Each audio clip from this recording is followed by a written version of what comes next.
Now, your Chris 6 weather forecast with meteorologist Bill Alexander.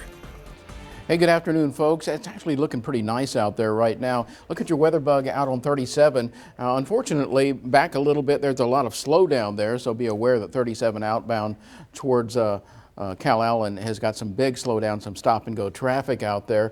But there wasn't any rain to speak of officially at the airport. There were showers in the area, and I ran through some of them, but we're still losing ground on precipitation. We're about 3.4 inches below normal for the year.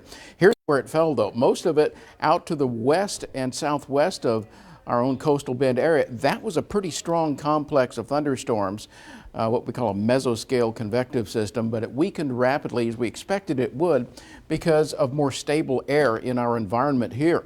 Now, we got that same scenario starting to set up out west in that severe thunderstorm watch area with another big cluster of strong to severe storms rotating out of the Big Bend and northern Mexico. But again, those will migrate across the hill country and Edwards Plateau, and as they move on into our brush country in the early morning hours, we're going to see those weaken as well, and for the same reason, more stable air across our region.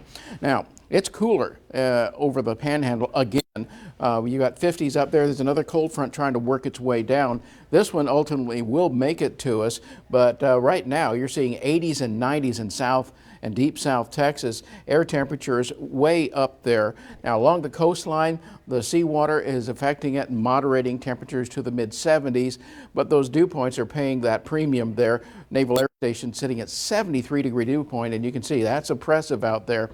But we're actually going to see visibilities hold pretty good for a while and then go down. Now, this model has been over forecasting dense fog for the last couple of days, but we will see isolated spots of fairly dense fog with visibilities well under a mile. So prepare for that tomorrow morning.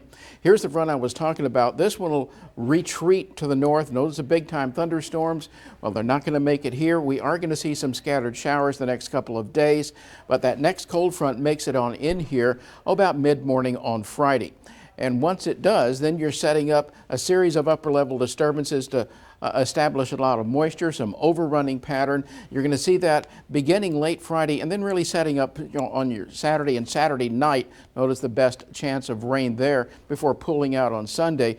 But we're going to still see some pretty good rain out of this event. You can see that piling up the further west you go. George West, 1.5 inches, over 2 inches further west of there. We're still going to be watching this model because it's fluctuating back and forth as to the actual amount of rainfall here in the coastal bend. But overnight tonight, we're going to be in the lower 70s, upper 60s briefly, and then back well into the 80s tomorrow with those very isolated showers. And as you move on through the next several days, you're going to see the heat go on. We're going to be running into the middle 80s and that big cool down Friday with a good chance of rain and a few thunderstorms through the weekend. A little warm up coming up after that, but rain likely Friday night, Saturday night into early Sunday. Lee?